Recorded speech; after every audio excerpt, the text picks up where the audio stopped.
Olá, pessoal, tudo bem? Estou aqui para gravar mais um vídeo para vocês. E eu tô aqui nesse cenário, se a luz estiver ruim, vocês me perdoem. Eu abri a janela para ver se melhora, eu liguei até a luz aqui para ver se dá uma melhoradinha. Mas se não tiver muito bom, gente, vocês me perdoem. Eu até fechei a porta, fechei a janela, porque tem uns passarinhos aqui na minha casa que eles gostam de ficar ali fazendo ninho. E se vocês escutarem um barulho de passarinho aqui, são eles, tá bom? Relevem. Mas enfim, passarinhos são vida, são de Jesus, né? Então, eu resolvi gravar esse vídeo pra vocês, porque assim, quem me segue no Instagram, se você não me segue, segue lá que eu vou deixar aqui pra você. Eu falei lá no Stories, gravei um vídeo no Stories falando assim pra vocês que eu quero me dedicar mais aqui no canal, que eu quero de verdade dar o meu coração aqui. E para que isso aconteça, eu senti que eu deveria gravar esse vídeo, porque é algo real na minha vida, é algo que aconteceu comigo e é uma experiência minha. E eu quero que vocês me conheçam melhor, porque eu quero que vocês sejam sim as minhas amigas de verdade. Eu não quero só chegar aqui e trazer, ai, nossa, tal. Não, eu quero trazer para vocês a realidade, porque nós somos humanos, nós sofremos. E eu não quero aqui tampar para vocês e falar, ai, eu nunca sofri, ai, eu nunca tive nada, nenhum problema, não. Eu quero passar para vocês a real, a Ana sincera, quem eu sou de verdade. Eu vou dizer pra vocês que não foi fácil gravar esse vídeo. Não tá sendo fácil, na verdade, né? Porque, assim, é um assunto que pra mim é difícil falar. Eu acredito que todas as pessoas que já passaram por isso, pelo que eu vou falar agora, sentem-se um pouco incomodadas ao falar desse assunto, porque é um assunto, assim, que quando a gente lembra, a gente fica meio incomodado, digamos assim.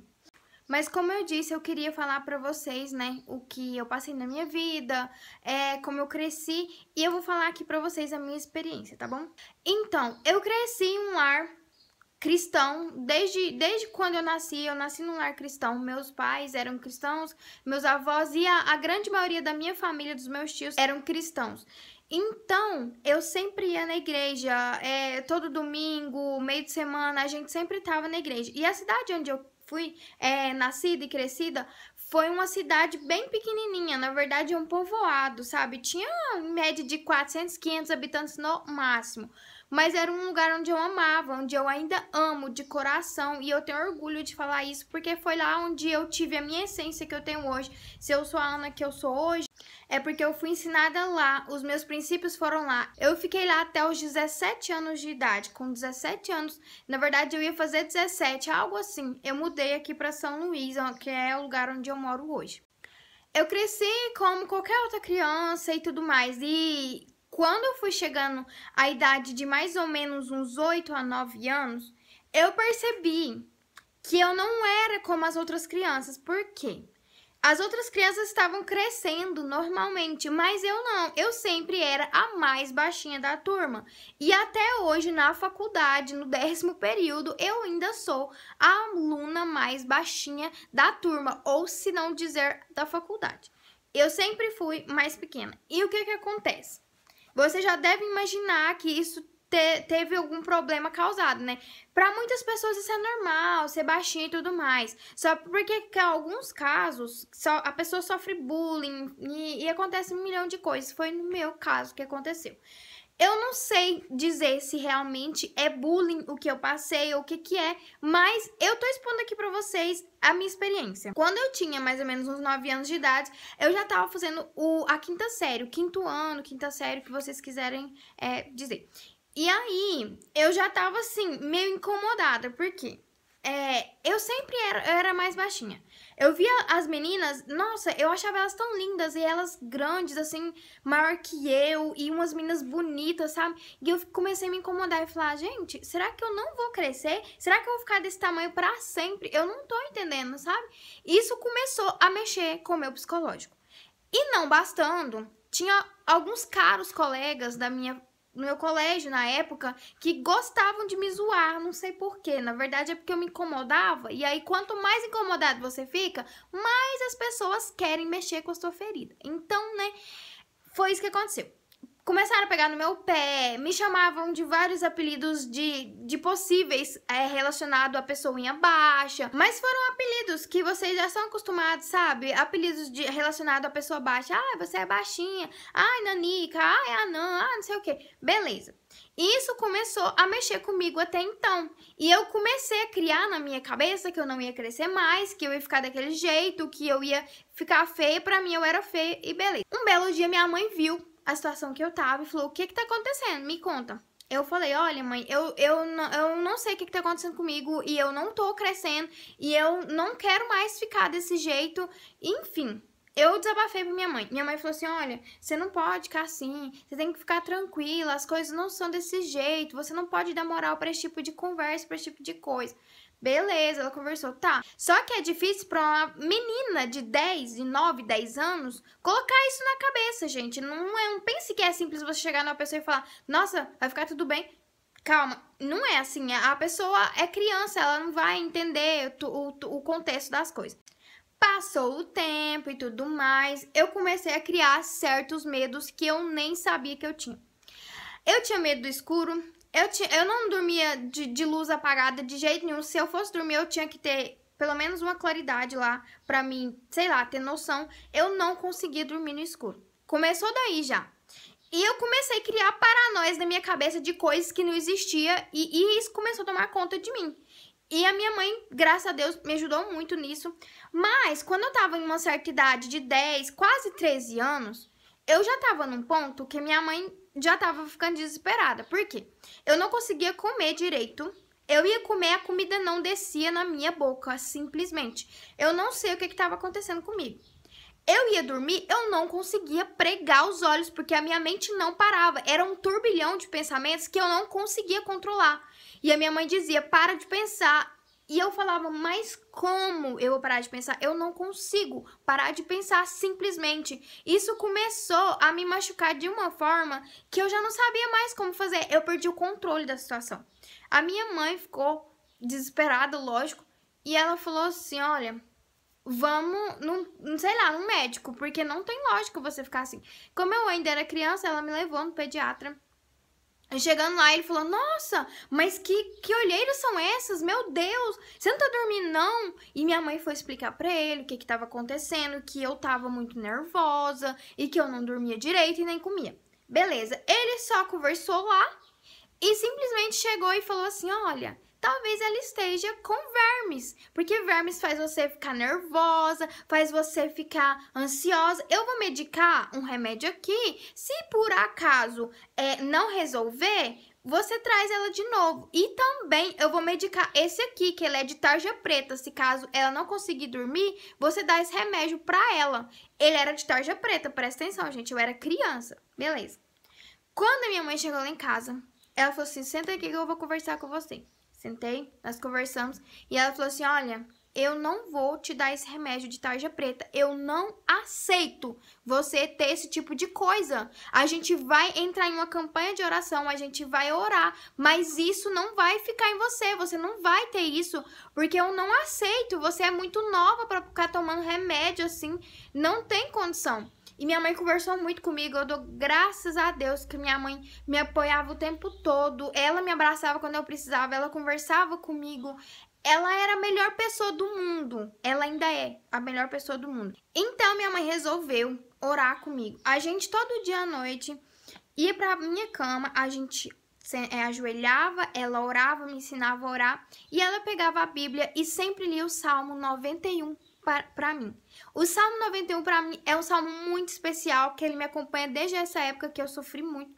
E quem me ensinou a ler ele foi minha mãe. E todas as vezes que eu lia ele, parece que eu sentia uma paz muito grande dentro do meu coração. Eu sentia como se Deus me acalmasse de verdade. Então é um salmo para mim que ele é muito especial.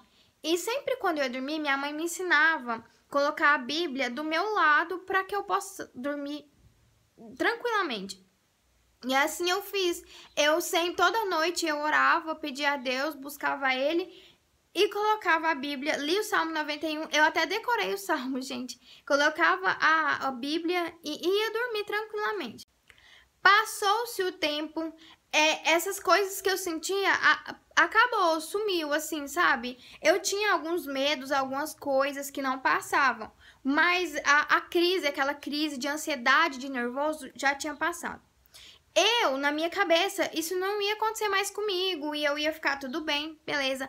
Até um certo dia que eu fazia o segundo grau. Eu comecei a fazer o ensino médio, né? Segundo grau, ensino médio. Comecei a estudar e era outra escola, era uma escola onde tinha um monte de gente, um monte de aluno que, como eu era acostumada com a cidade pequena, com a escola com pouquíssimos alunos, quando eu cheguei lá, eu assustei, lógico, porque era muita gente, eram muitos alunos. Mas enfim, eu me acostumei. Foi passando o primeiro ano, o segundo ano, eu comecei a mudar minha personalidade, eu já não era mais aquela menininha, eu já comecei a pular da fase menininha para adolescente, já comecei a pesquisar coisas de adolescente e tal. Essas coisinhas vocês sabem, de adolescente mesmo. Nessa época, eu levantava às 5 horas, 5 e meia, mais ou menos, da manhã, porque o ônibus que passava o ônibus que tinha na nossa cidade saía de lá às 6 horas.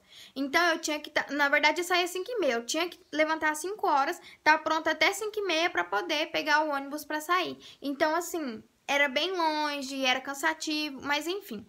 Foi passando o tempo, e no auge lá dos meus 14, 15 anos, eu novamente comecei a dar essa crise. Eu não sabia, gente, de onde vinha esse medo. É um medo, eu não sei explicar pra vocês. Eu não sei mesmo explicar. Se eu pudesse explicar, eu diria, mas era um medo de tudo que eu tinha. E isso começou a tomar conta de mim de novo e eu já perdi o controle. Eu tinha medo de sair de casa. Eu tinha medo de ficar doente. Gente, eu não podia sentir nada, nada. Que eu falava, eu tô doente, eu tô com isso, eu tô com aquilo, eu vou morrer, eu vou dar um infarto. E tipo, tudo, eu tinha medo. Tudo, tudo, tudo. E aquilo começou a tomar conta de mim de novo e eu comecei a ter a crise de ansiedade. Beleza, minha mãe tentou conversar comigo de novo pra ver se passava.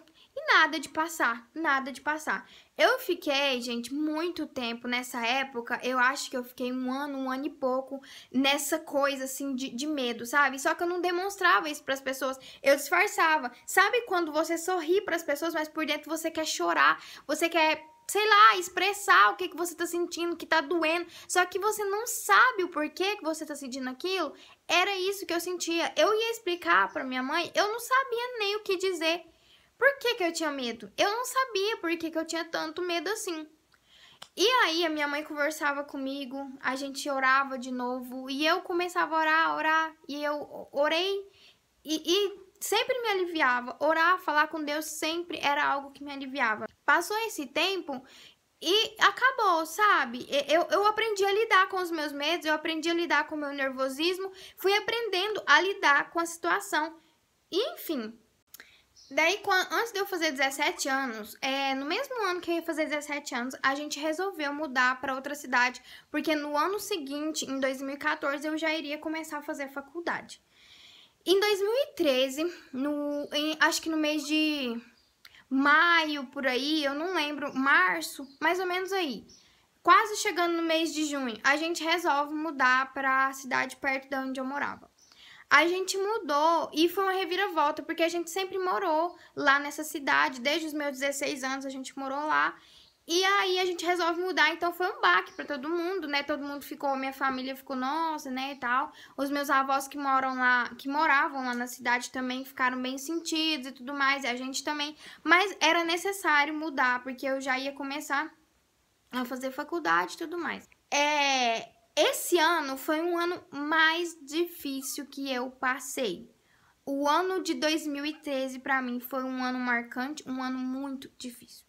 Eu mudei para essa cidade e quando eu mudei foi um choque, porque a gente era acostumado a viver numa igreja onde era todo mundo unido, onde todo mundo gostava de todo mundo, porque era uma igreja pequena, então tinha poucas pessoas, não era uma quantidade enorme. Quando eu mudo pra cá, eu chego e me deparo com uma igreja enorme, cheia de um monte de gente, onde você olha pros lados e não conhece ninguém e não sabe nem por onde começar a ter uma amizade. Então isso já me balanceou muito. E eu comecei a chorar e falei pra minha mãe, eu não quero morar aqui. Eu quero ir embora, porque eu não tenho amigo, eu não tenho com quem conversar e eu quero ir embora daqui. E assim, gente, mexeu muito comigo. Minha mãe conversou comigo, falou que as coisas não eram assim. Eu me acalmei, comecei a estudar. No mês de junho, o meu avô materno ele começou a ter problemas de saúde. E aí isso balançou muito a gente, porque a gente nunca via o meu avô assim. Então, assim, foi difícil pra gente essa parte, porque como ele morava lá, a gente morava aqui, então era complicado. Meu avô fez os exames e tudo mais, descobrimos que ele estava com uma pedra na vesícula. Só que já estava tão infeccionado e de um estado tão grave que se ele não fizesse a cirurgia, ele corria risco de vida. Ele fazendo ou não a cirurgia, ele corria risco de vida, mas o médico recomendou para que ele fizesse.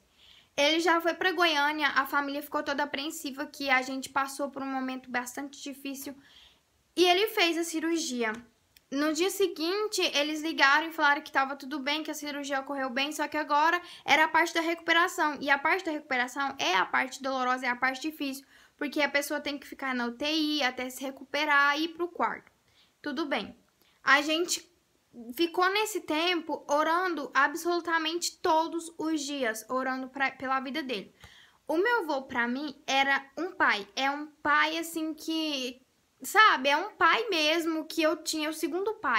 Passaram-se 20 dias e nada, no meu avô sair da UTI. Aí era aquela...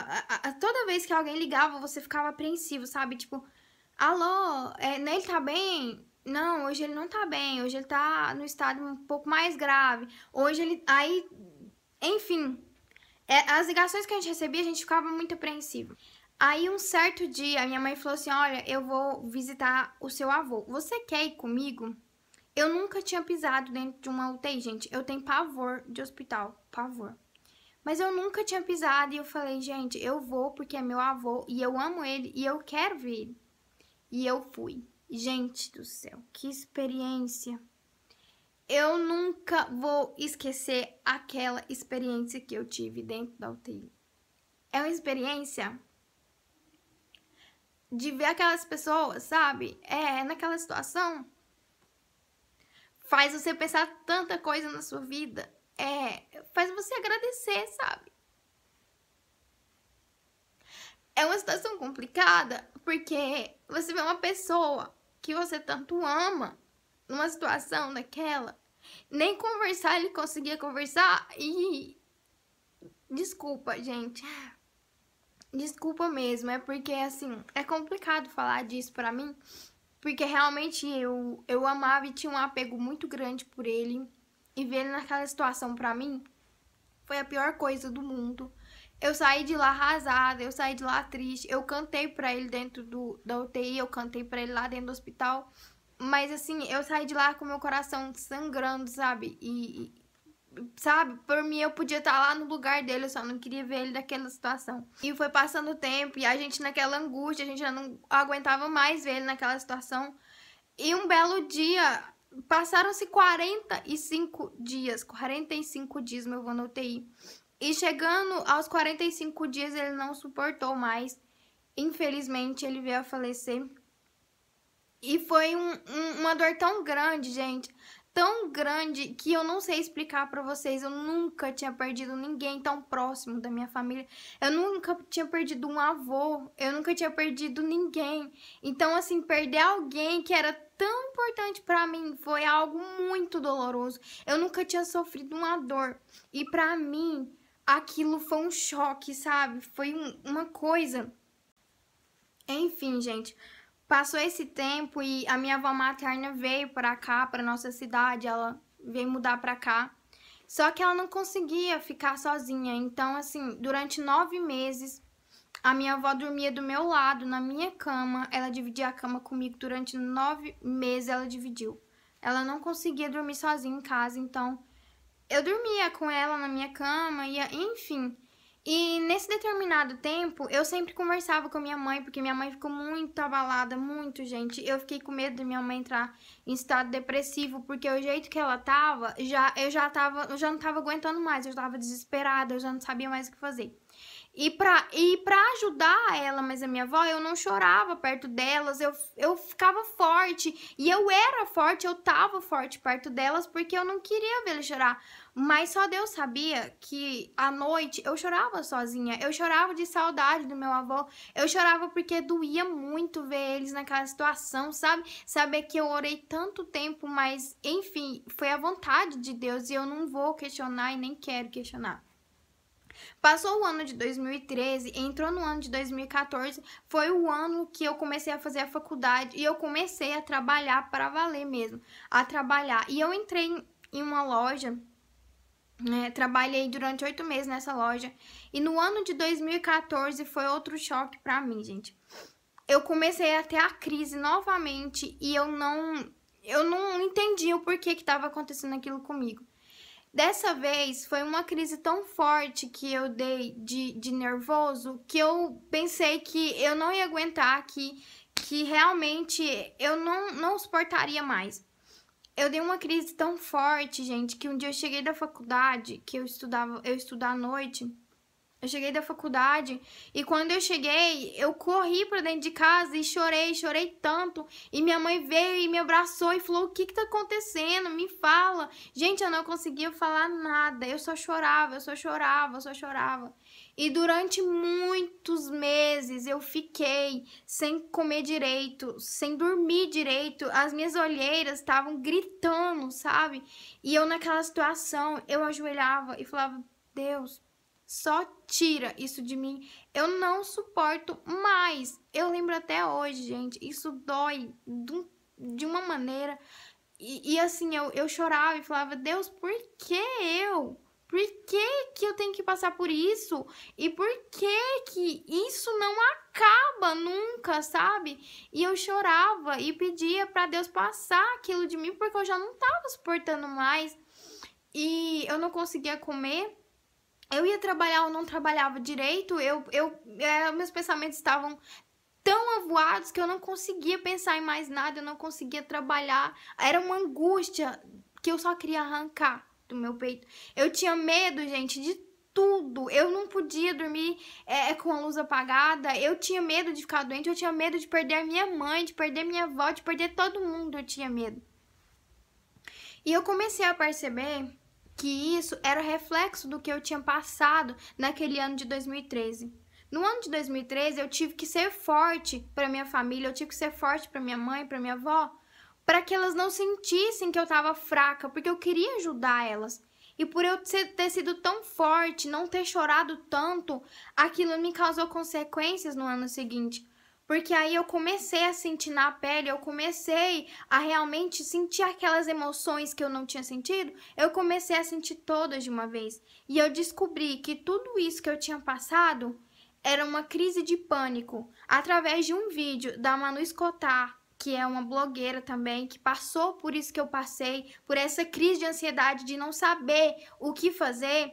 Eu descobri que era uma crise de pânico e na época, se eu soubesse que realmente era isso que eu tinha passado, eu tinha procurado talvez um profissional, eu tinha procurado um lugar, não sei. A minha mãe até me deu a sugestão.